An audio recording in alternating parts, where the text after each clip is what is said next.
Coach Patterson, if you could start with a comment on the game.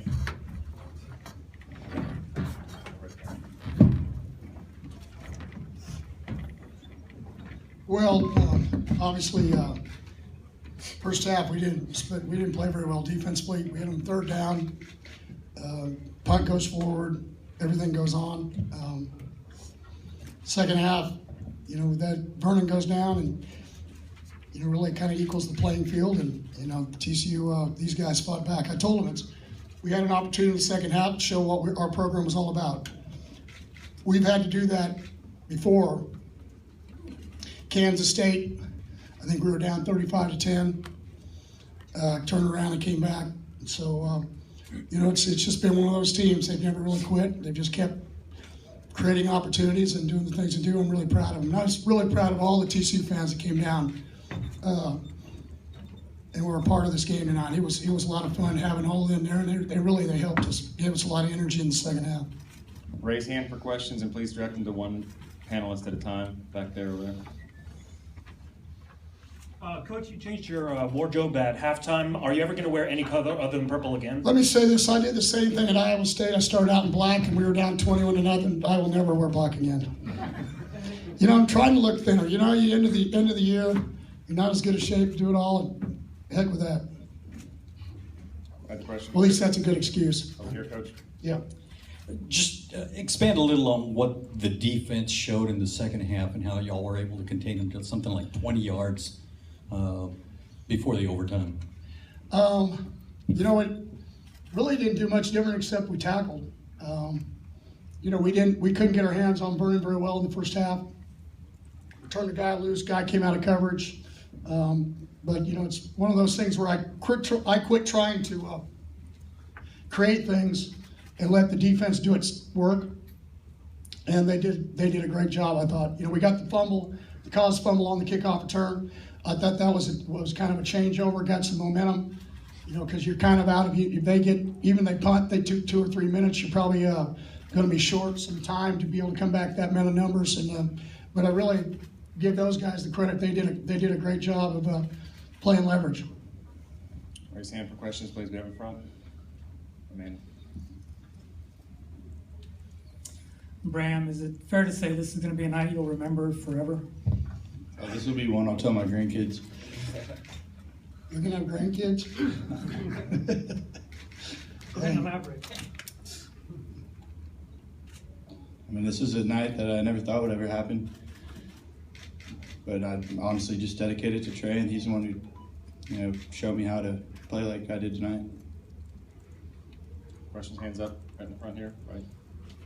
Bram, just talk about what you saw defensively from them that was able to open up your game in the second half. Again, it tailed two halves, but in the second half, they'll just move the ball like crazy. In the first half, we were just shooting ourselves in the foot. We had penalties, every time we got something going. We had a holding or unsportsmanlike conduct. In the second half, we got it together and were able to get rolling and just pick at that 31 points. Question over here. Hey Gary, what was your halftime speech to get them to flip the script, so to speak? Well, I don't know. I think people give coaches too much credit. About the same thing I've always told them. It's go back to our roots. Our roots are, we're a proud program. That first half was not what we were about, and settle down and decide to play. And if they decided to play, then they were going to give themselves a chance. But no matter what the score was going to be at the end of the ball game, the bottom line is TCU is always known for playing hard and playing for 4 quarters and doing the things we needed to do. And there's no magic to that. You give yourself an opportunity if you go and play. And these guys, some of these fifth-year seniors with Davion and Derek, if you look around, the guys that are here, Aaron, these guys they've been doing it for a long time.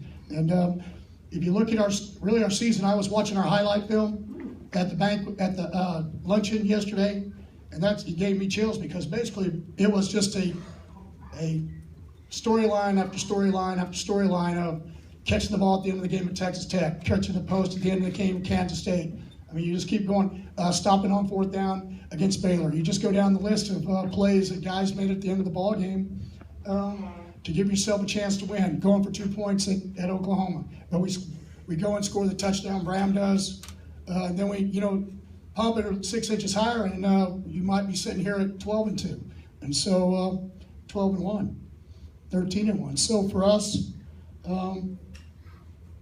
it's always a game of inches, and it always has been. It's just like the play that our guy made tonight at the end of the ball game on the 4th down. He knocks the ball away, and 6 inches, the ball's caught, and we're talking about 1st and goal. So, Michael over there. Aaron, talk about getting this win in San Antonio, what that means to you in your hometown. It meant a lot, but most importantly, it meant a lot for me to win my last game in purple with my teammate, with my brothers. We've gone through so much. We've been through terrible seasons. We've been through people getting kicked off the team. We've been through distractions. We've been through injuries. We've been through a lot, man. And just to be a part of us turning this around in the Big 12 means everything to me. And so, man, this is just these last 3-4 years that I've been here, man. It's definitely going to be something I remember forever. Question right here.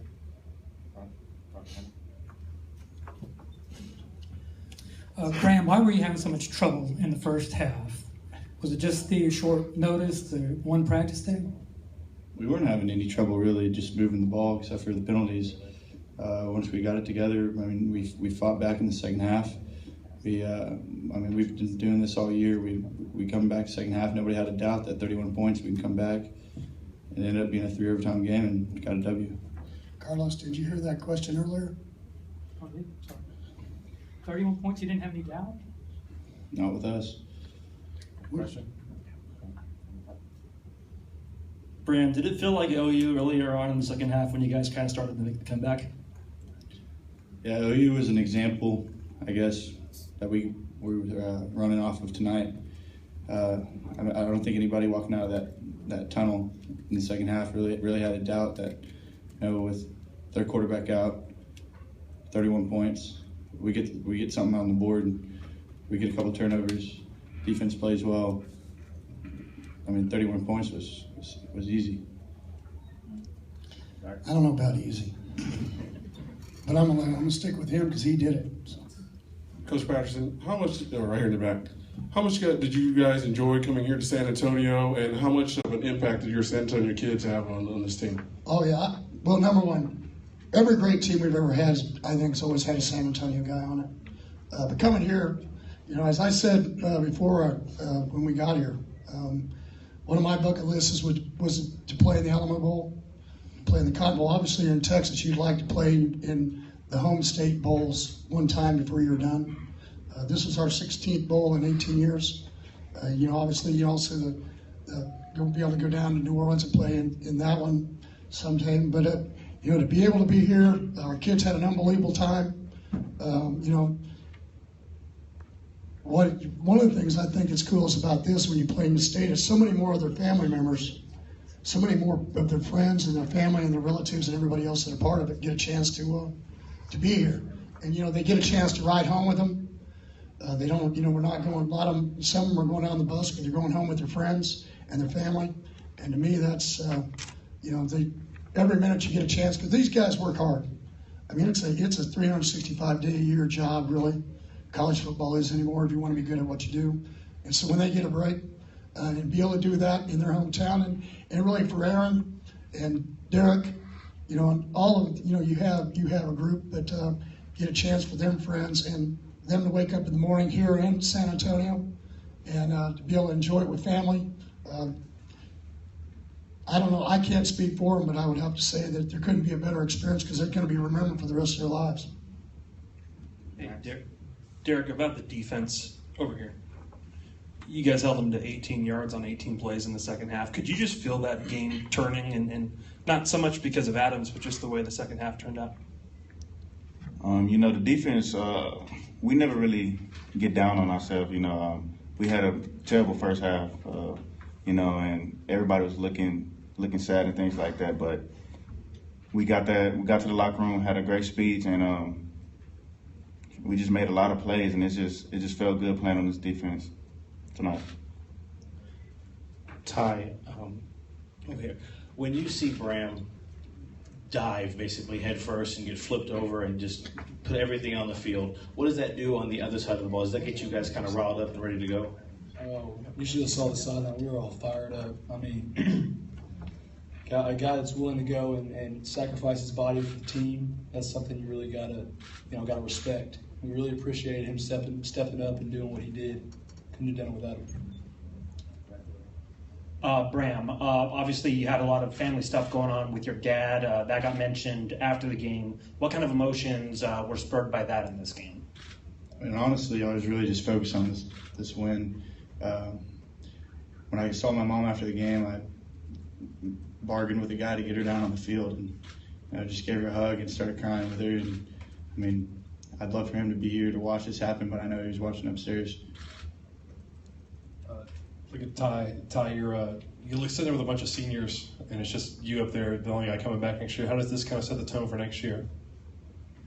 You know, you really have to appreciate the leadership that these guys had, and there's some big shoes to fill. But I think we have guys that are going to be ready to take those shoes on this upcoming season. Derek, with everything that's going on this year and then pulling this game out today, what do you think that says about your coaching staff's ability to make things happen with you guys? You know, it just shows that we have a lot of great players on this team. You know, as you've seen all season, we had a lot of guys go down. You know, Coach P did a great job of growing up the young guys, as also the seniors on this team. We did a great job talking to the young guys and things like that. It just shows a lot of heart and Tom put into this program. Gary, you switched your shirt at halftime. Why did you decide to stick with Bram, given the starting with a nothing at halftime? Well, number one, I think, he said it earlier, it was more penalties and things. We dropped some balls. That's what I told him. I said, we're sitting here. Number one, I told the defense they weren't having any fun.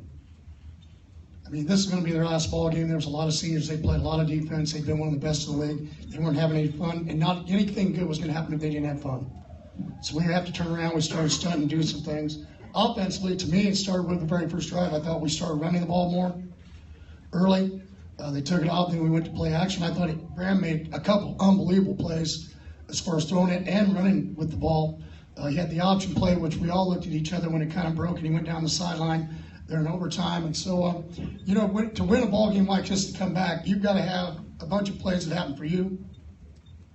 Kind of like in the first half, they had a lot of plays that happen. I mean, we block a punt and it goes forward. They pick it up and get a first down. In the second half, we finally caused the fumble on the kickoff return. We get a couple plays. You look at the one time we kicked 2 field goals, putting ourselves in a situation. You're thinking, well, it's 4th and 7. Should you go for it? But the odds weren't in your favor, especially down there. They do a great job of dropping 8 and rushing 3 when they get inside the 15-yard line. And so it's really tough to be able to get the ball that far down inside. And so, you just took things that you didn't, and then we made some plays. And, probably if I was going to tell you that I made a mistake, because they were struggling, we had 2 timeouts. Really, we tried the onside kick. I probably should have kicked it deep because we could have stopped them there. Then they probably get the ball more on about the 30-35 instead of, I think we ended up with the ball on the 4 or 5 yard line after a penalty. So, really our offense dug us out of the hole there and got a first down and did some things. And so, we were ready to fake a punt if we needed to. We came into the ball game knowing that we were going to have to do the thing. Obviously, they did too with the fake punt. And it was a great job by the safety coming over and knocking the ball away after the ball was in the air to help the corners. So, again, you just have to have some of those kind of plays to get things done. Bram, twice in the game you went out because of injury. What happened on those 2 plays? And also, what's the thought process on the initials on your wristband? The first play I went out, it was I did a flip and land on my neck. And I had a previous injury from high school with my neck, so I didn't know what was going on at the time. And just got a little chills down my arm. So I know Foster was able to come in and play, and I knew he was just as prepared as I was. So we weren't losing anything by me coming out for a play, make sure I was all right instead of getting the snap and fumbling that. And I was just trying to take care of the ball when we were on the goal line.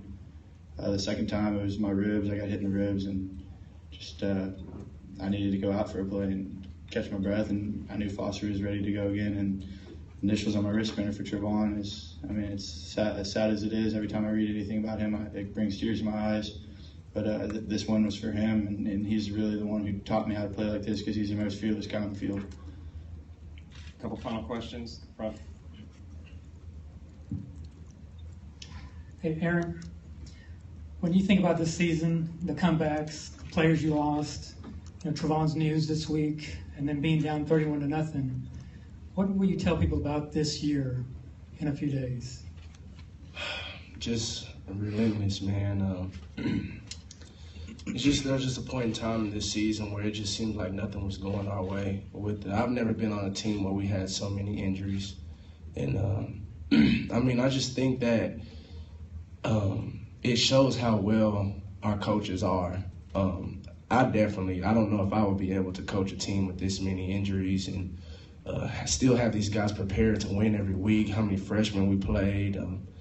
This is definitely one of my favorite years of playing football, one of my favorite teams, just because of the adversity and the trials and the tribulations that we have had to overcome to have this successful season. So, I mean, like I said, man, this season, this game, Texas Tech, the Kansas State, all of that, man, this is something I'll be telling my grandkids like for 50 years down the road, man. Like I just love it, man. It's taught me a lot, man. I'm just humbled to be a part of this TCU legacy. Glad to hear both of them are going to get married someday. Hopefully. I don't have a girl yet. Coach, kind of piggybacking on that, Aaron says he doesn't know how he's going to coach on that.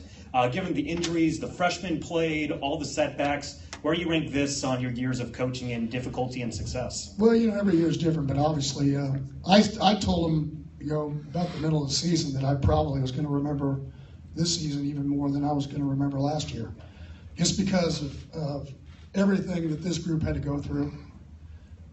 We ended up playing 30 freshmen, 15 and 15 tonight. You lose an All-American wide receiver. You lose your best corner early in the season. There was a lot of players we had out. Probably our best pass rusher, James McFarland. And so, if you look back on it, it's one of those things where, that as a program, you're doing the right things. They're all in the locker room, they're talking about, hey, I'm a senior, there's no more Colorado circuit. It's one of the drills we do in the spring and their off season to gain chemistry and toughness and things we do. It makes me know as a head football coach that we're doing a lot of things right within our program, even though we've changed offenses, playing with young players that we're getting guys to be able to fight through adversity and do the things you need to do. And so, you're still going to always have to tweak things, but knowing that we had 21 guys graduate, I think you got guys that are going to get an opportunity to leave and have degrees, go out and do something with their lives. And here's the thing about fighting through adversity. It's not just about the football game. It's about the next 40 years. You teach somebody that when they get up in the morning, they got to fight for a living and go give an opportunity to go be somebody in life. And don't let anybody tell you can't do something. You're going to be able to go do it if that's what you want to do. If that's the most important thing that you're trying to get accomplished. I think that's what you get out of our program. You get all that. You get an opportunity to understand that if you'll be smart about what you do and you work hard and you work smart, that you're always going to be able to put food on your table. And I don't think they can ask any more from a program. Final question. Ty, can you just walk us through the second half for you, the experience you had, the comeback, overtime, celebration? Well, I think it's just a pleasure to be a part of this defense and just the team in general. Just all our guys just encouraging one another throughout all the obstacles we faced this season, this game. We just found a way to rally back, and it's just, like I said, it's been a pleasure to be a part of it. I wouldn't have asked to be a part of any other team, any other defense. Thank you, Coach. Thank you, players. Yep.